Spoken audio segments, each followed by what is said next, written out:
There's a couple new gaming news stories we have to talk about today, starting with a big eShop sale that is currently ongoing that offers a number of notable discounts on some great Nintendo Switch titles, so I want to highlight some of them with you all today. Then the big talking point for today's video has to do with the biggest merger and acquisition in gaming history, period. That is Microsoft intending to purchase Activision Blizzard in almost a $70 billion deal and a brand new roadblock that has just been presented that could affect the gaming industry going forward.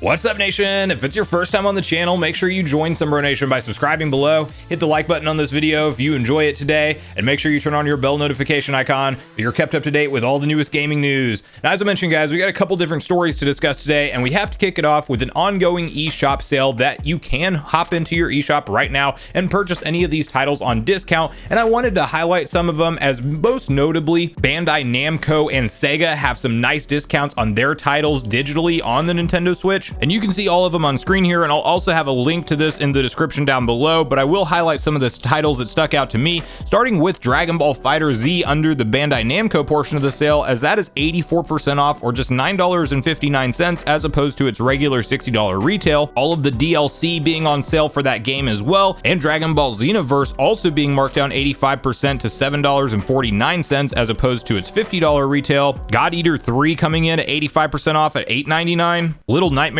Complete Edition, a nice puzzle horror type of game, coming in at $5.99 or 80% off. Then if you're a fan of old classic arcade collections, definitely check out the Namco Museum games listed on here, as all of them are 75% off. And you have the Naruto and One Piece games also discounted roughly between 70 and 75% off. Pac-Man Championship Edition 2 Plus coming in at $5.99 or 70% off, and then Tales of Vesperia 80% off at $9.99 as opposed to its $50 retail. Now, that Bandai Namco sale, with all of those discounts, many of them being upwards of 80%, which is rather impressive, does run until April 20th, so you have a few more days to take advantage of that. Then we have a Sega portion of the sale, which is the other notable portion of the sale that's going on right now to me, and this one only lasts until April 17th, so just a couple more days at the time of filming this video that you will be able to take advantage of these discounts. And first up on the list is the Sonic Ultimate Bundle, which is 50% off at $29.99. Now, you get Team Sonic Racing, Sonic Mania, and Sonic Forces, and while I'm not the biggest fan of Team Sonic Racing and Sonic Forces, I do still think that if you're a hardcore Sonic fan, you might as well pick those up. But the one that you do have to absolutely play through if you haven't already, and you can pick this up standalone for $9.99, that is Sonic Mania. And I definitely think that Sonic fans, if you grew up with 1 through 3 being your classic titles, and even Sonic and Knuckles, and in your opinion that was the heyday for the series, like that's what I think, outside of Sonic Adventure 1 and 2 also being very incredible, and we've gotten some 3D ones that are good, to be fair, over the course of time, but definitely nothing like those classic 2D fast action platformer experience that you get with classic Sonic games, and Sonic Mania is a current version of that, so definitely one to check out if you are a hardcore Sonic fan and have nostalgia for the old style of Sonic games.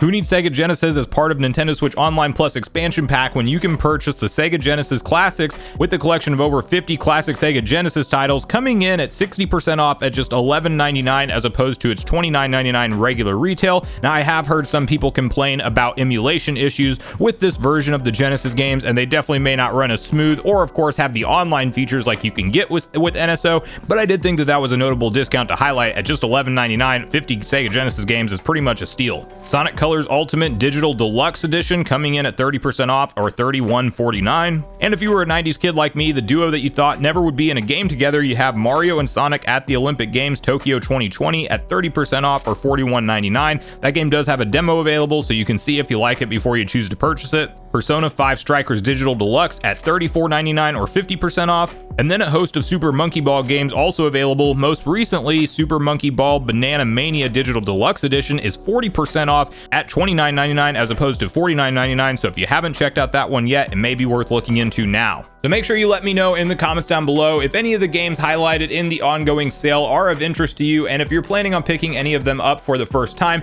and if so, definitely share with me which ones you are hyped to play through. And bonus, let me know if there's any games that I missed that you notice on the list that are quality playthroughs, because I'm sure there's plenty of hidden gems that I haven't checked out myself. So I do look forward to hearing from you guys on all things in the current Nintendo eShop sale in the comments down below.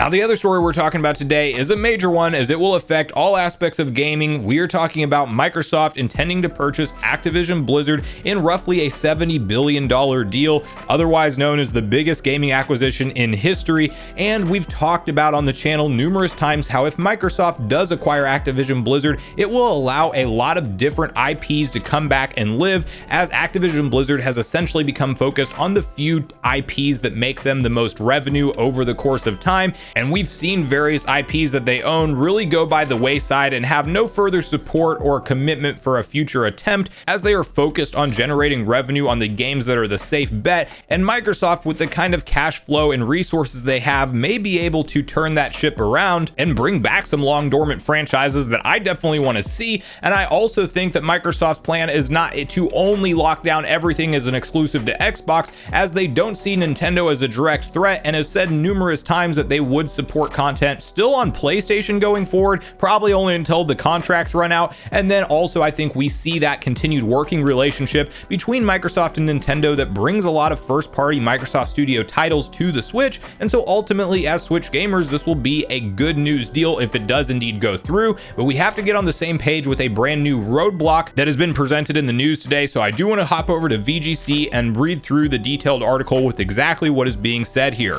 SOC Investment Group urges Activision shareholders to vote against Xbox deal. It claims the transaction fails to properly value Activision and may not be viable. SOC Investment Group has urged fellow Activision Blizzard shareholders to vote against Microsoft's proposed merger with the Call of Duty publisher. It was announced in January that Microsoft intends to purchase Activision Blizzard in a $68.7 billion deal, the game industry's biggest ever by some distance. That would also give the Xbox maker exclusive ownership of franchises including Warcraft, Overwatch, Crash Bandicoot, and Guitar Hero. Activision Blizzard investors are set to vote for or against the proposed takeover in a special meeting of stockholders on April 28th. The deal can't go ahead unless the proposal to adopt the merger agreement is approved by the affirmative vote of the holders of a majority of Activision Blizzard shares. On Thursday, it wrote a letter to fellow shareholders calling on them to reject the proposed merger for two reasons. This transaction fails to properly value Activision and its future earnings potential, in significant part because it ignores the role that the sexual harassment crisis and the Activision board's incompetent handling of it has played in delaying product releases and depressing the share price, SOC argued. It also said it's skeptical that any transaction with Microsoft or a similar acquirer would be viable given the shift in the climate of antitrust enforcement, as well as evident sources of potential harms to competition stemming from the merger. Microsoft has said it hopes to complete the deal in the first half of 2023, subject to the closing conditions and completions of a regulatory review. The U.S. Federal Trade Commission is handling an antitrust review to determine whether the takeover would give Xbox an unfair competitive advantage. So this is going to be a very interesting one to watch unfold, as clearly Activision Blizzard has been the center of numerous controversies over recent months, and they clearly need a restructuring in how they run their company, and that absolutely has affected public perception and also in turn share prices and maybe what the company, you could argue, would be valued at as a whole. But at the end of the day, this has to be cleared with major powers that of course run and regulate things here in the US, and it has to be approved on all fronts. So we will have to watch and see what happens with this. I will be curious to see if Microsoft maybe has to make some concessions, as you sometimes do with mergers where you don't acquire the entire company or certain branches of it have to be sold off to a different acquirer. So there could be a lot of interesting things that pop up here. Does Sony try to get involved if there is some kind of concession that has to be made as part of this merger and split off who gets what? I mean, there's a lot of different things that can unfold. I definitely don't think this directly affects Nintendo right now, but it absolutely will in the future. When and if Microsoft is at the helm of Activision Blizzard, I think they try to continue their well-working relationship with Nintendo. As I mentioned, they see Sony as the bigger threat to their bottom line directly and their direct competitor, and they see Nintendo more as a company that they can sell their product alongside of without too much direct conflict, with Nintendo chasing somewhat of a different target audience, I think you could argue. That said, with Microsoft's bigger plans in the future, if they really want to make Game Pass an all-encompassing service and they figure out xCloud technology to let you stream stream it with minimal to no latency on any device you want. We may be talking about more of a direct competitor situation one day when Microsoft has something like a portable gaming solution that they are trying to position to the masses. But I do think that this merger going through is really the only thing that can maybe bring back a lot of long-loved franchises. Like, we need to see future installments for Crash Bandicoot. We need to see Guitar Hero come back. You guys probably know from previous videos, if you've been around on the channel for a while, that I've been a lifelong Guitar Hero fan, and I really am ready for that series to make a big return.